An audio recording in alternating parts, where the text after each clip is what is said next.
دنیا میں حسنہ یہ ہے کہ آپ ایک نیک اعمال کی توفیق مل جائے، پیسے ڈالر کی بات نہیں ہو رہی ہے دنیا میں حسنہ۔ یہ بہت بڑی غلط ہے کہ بھئی یہاں بھی بہت دے اور وہاں بھی دے، یہ غلط ہے۔ ربنا آتنا فی الدنیا حسنہ کا مطلب یہ ہے کہ اے اللہ تعالیٰ دنیا میں ایسے اعمال کی توفیق دے جس سے ہماری آخرت اچھی ہو۔ اللہم صلی علی سیدنا محمد وعلی آل سیدنا محمد بعدد کل ذرۃ مئۃ الف الف مرۃ۔ سامعین و ناظرین کرام، السلام علیکم ورحمۃ اللہ وبرکاتہ۔ آج کا ہمارا موضوع یہ ہے کہ کیا ہدایت قبول کرنے کے اثرات صرف آخرت میں ہوں گے؟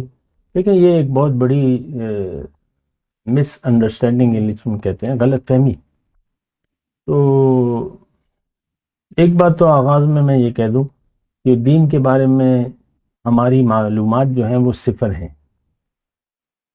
جو بھی اصطلاحات ہیں دین کی، یا تو اس کی اصل میں ہم نے غور نہیں کیا، اس پہ دین پہ غور نہیں کیا ہے تو کیا اس کی باتیں ہوں گی۔ لیکن ایک بات جو میں اکثر کہتا رہتا ہوں وہ یہ ہے کہ جو بھی اصطلاحات ہیں ہماری، کلمہ طیبہ ہے، اللہ کی توحید ہے، رسالت ہے، آخرت کو تو چھوڑ دیں، اس پر تو ہمارا یقین ہی نہیں ہے۔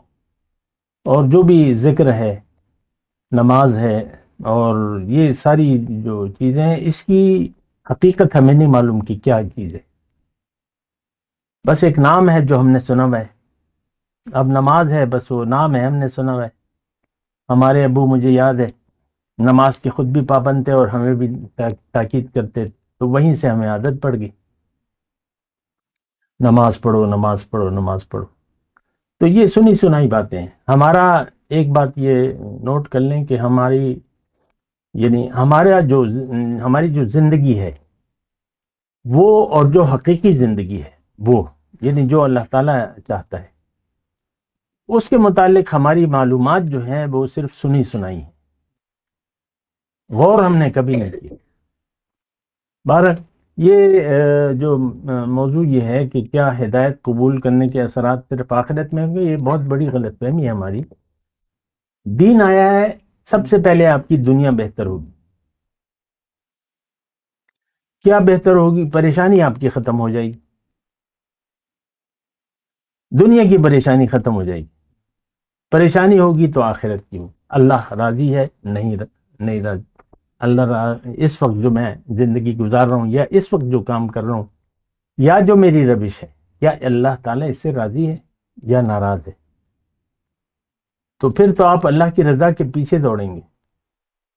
جب ہدایت آپ قبول کر لیں گے تو پھر آپ اللہ کو راضی کرنے کی کوشش کریں گے۔ قرآن میں ایک آیت ہے، بڑی بنیادی ہے اور بڑی اچھی ہے، وَمِنَ النَّاسِ مَن يَشْرِي نَفْسَهُ ابْتِغَاءَ مَرْضَاتِ اللَّهِ۔ قرآن میں یہ سورہ بقرہ میں ہے، 4 کیٹیگریز میں اللہ تعالیٰ نے ہمیں تقسیم کیا ہے۔ پہلے جو ہے من الناس من یقول ربنا آتنا فی الدنیا حسنہ ما لہ فی الآخرۃ من خلاق۔ پہلے تو خالص دنیا دار ہیں، یہ کہتے نہیں ہیں زبان سے، کہتے ہیں بس طالب دنیا کے ہیں، بس دنیا اچھی ہو جائے، بس آخرت سے ان کا کوئی سروکار نہیں۔ ایک کیٹیگری یہ ہے۔ پھر دوسری کیٹیگری یہ ہے کہ ربنا آتنا فی الدنیا حسنہ وفی الآخرۃ حسنہ۔ یہ جو جملہ ہے اس کا بھی ہم نے غلط مطلب لیا ہوا ہے۔ دنیا میں حسنہ یہ ہے کہ آپ ایک نیک اعمال کی توفیق مل جائے، پیسے ڈالر کی بات نہیں ہو رہی ہے دنیا میں حسنہ۔ یہ بہت بڑی غلط ہے کہ بھئی یہاں بھی بہت دے اور وہاں بھی دے، یہ غلط ہے۔ ربنا آتنا فی الدنیا حسنہ کا مطلب یہ ہے کہ اے اللہ تعالیٰ دنیا میں ایسے اعمال کی توفیق دے جس سے ہماری آخرت اچھی ہو جائے۔ وَآتَيْنَاهُ فِي الدُّنْيَا حسنہ۔ ابراہیم علیہ السلام کے بارے میں کہ ان کو میں نے دنیا میں بڑی اچھی زندگی دی۔ اب وہ کیا ظاہری کیا اچھی زندگی تھی؟ گھر بار چھوٹ گیا، ہجرت کر لی، سب کچھ چھوڑ دیا، نکل گئے، مہاجر بن گئے۔ قال انی مہاجر الی ربی سیہدین۔ پھر ساری عمر تبلیغ کر پھرتے پھراتے، آپ دیکھ لیں اب ان کا کوئی بنگلہ مکان ثابت ابراہیم علیہ السلام کو؟ کوئی مالدار شخصیت بن گئے، کوئی خان نواب، کوئی بادشاہ، کچھ بھی نہیں۔ کہتے ہیں ان کو میں نے دنیا میں اچھی دی، تو یہ نیک اعمال۔ بہرحال تو سب سے پہلے آپ کی دنیا کی زندگی ایسے اچھی ہوگی کہ آپ کی پریشانی ختم ہو جائے گی، کیونکہ آپ جان لیں کہ میں تو امتحان میں ہوں، پھر آپ پرچہ اچھا کرنے کی کوشش کریں گے۔ دنیا تو امتحان ہے نا، اور اچھا پرچہ کیا ہے کہ میں ایسے کام کروں جس سے اللہ راضی ہو جائے، ایسے کام نہ کروں جس سے اللہ ناراض ہو، اور ساری آپ کی توجہ اللہ کی رضا تک ہوگی۔ تو یہ دوسری کیٹیگری ہے۔ بہرحال پھر تیسری کیٹیگری تو منافقین کی ہے، اس کی تفصیل زیادہ ہے۔ وَمِنَ النَّاسِ مَن يُعْجِبُكَ قَوْلُهُ فِي الْحَيَاةِ الدُّنْيَا وَيُشْهِدُ اللَّهَ عَلَى مَا فِي قَلْبِهِ وَهُوَ أَلَدُّ الْخِصَامِ وَإِذَا تَوَلَّى فِي الْأَرْضِ سَعَىٰ فِي الْأَرْضِ لِيُفْسِدَ فِيهَا وَيُهْلِكَ الْحَرْثَ وَالنَّسْلَ وَاللَّهُ لَا يُحِبُّ اس کی میں ابھی بات نہیں کر رہا۔ آخری کیٹیگری بڑی وہ ہے، بہت اچھے انداز میں اللہ تعالیٰ من الناس من یشری نفسہ ابتغاء مرضات اللہ، لوگوں میں سے بعض ایسے ہیں جنہوں نے اپنے آپ کو بیچ ڈالا ہے اللہ کی رضاؤں کی تلاش۔ واللہ رؤوف بالعباد، اللہ تعالیٰ ایسے بندوں پر بڑا ہی شفیق اور بڑا مہربان ہے۔ تو یہ آپ کی مطلب یہ ہے کہ آپ اللہ کی رضا کو مد نظر رکھ کر اللہ کے لیے زندگی گزاریں، تو یہ سب سے بہترین بات ہے، ٹھیک ہے۔ تو ہدایت قبول کرنے کے اثرات فوری جو ہیں، اچھے اثرات یہ ہیں کہ ایک تو آپ کی پریشانی ختم ہو جائے گی اور زندگی میں خوشحالی آ جائے گی، کیونکہ آپ اللہ کو راضی کریں گے، اللہ تعالیٰ آپ کے دل پر رحمت سکینہ، انزل اللہ سکینت فی قلوبہم، قرآن کی آیت، رحمت ابھی ہم نے پڑھی، یبشرہم ربہم برحمت منہ ورضوان۔ تو جب یہ کیفیت آ جائے گی تو آپ کا دل خوشی سے سرشار ہو جائے گا۔ ہمارا تو تجربہ نہیں ہے کہ بھئی اللہ کی رحمت کیسے ہوتی ہے، کیسے وہ راضی ہوتا ہے، کیونکہ ہمارا یہ کام ہی نہیں ہے۔ تو وہ ایک اندرونی جو ہے احساس، وہ تو یہ ہے نا کہ ذائقہ جب تک آپ چکھیں گے نہیں، تعریفیں ہم کرتے رہو۔ تو یہ مطلب اچھا، پھر دنیا میں آپ کو آپ کی صلاحیتیں جو ہیں، قرآن میں لکھا ہوا ہے وَيُؤْتِ كُلَّ ذِي فَضْلٍ فَضْلَهُ، ہر انسان کی یعنی جو صلاحیت ہوتی ہے وہ اپنے معراج تک پہنچ جائے گا۔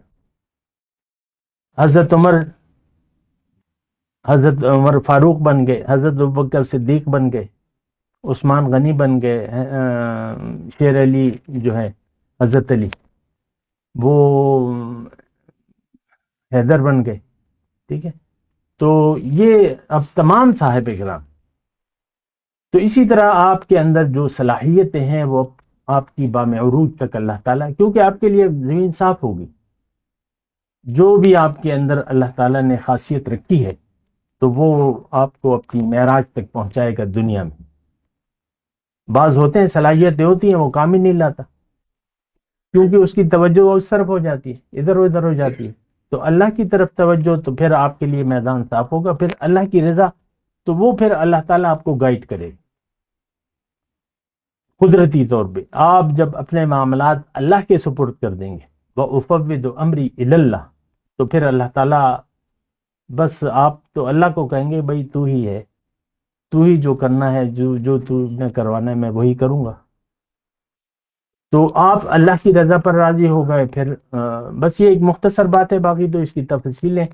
تو ایک بات یہ ہوگی، پھر اللہ کی رحمت، اللہ کی رضا یہ دنیا میں آپ پر ہوگی، فیوزات، اللہ کی رحمتیں، یہ تو قرآن کا مضمون ہے، ابھی ہم نے پڑھا ہے یبشرہم ربہم برحمت منہ ورضوان۔ تو اچھا، دنیا میں ایک اچھی زندگی آپ گزاریں گے۔ اللہ تعالیٰ نے یہ دیکھیں، یہ میں اپنے آپ سے بات نہیں کر رہا، اللہ تعالیٰ نے کہا ہے لَنُبَوِّئَنَّهُمْ فِي هَذِهِ الدُّنْيَا حَسَنَةً، ان کو میں دنیا میں ایک اچھا ٹھکانہ دوں گا۔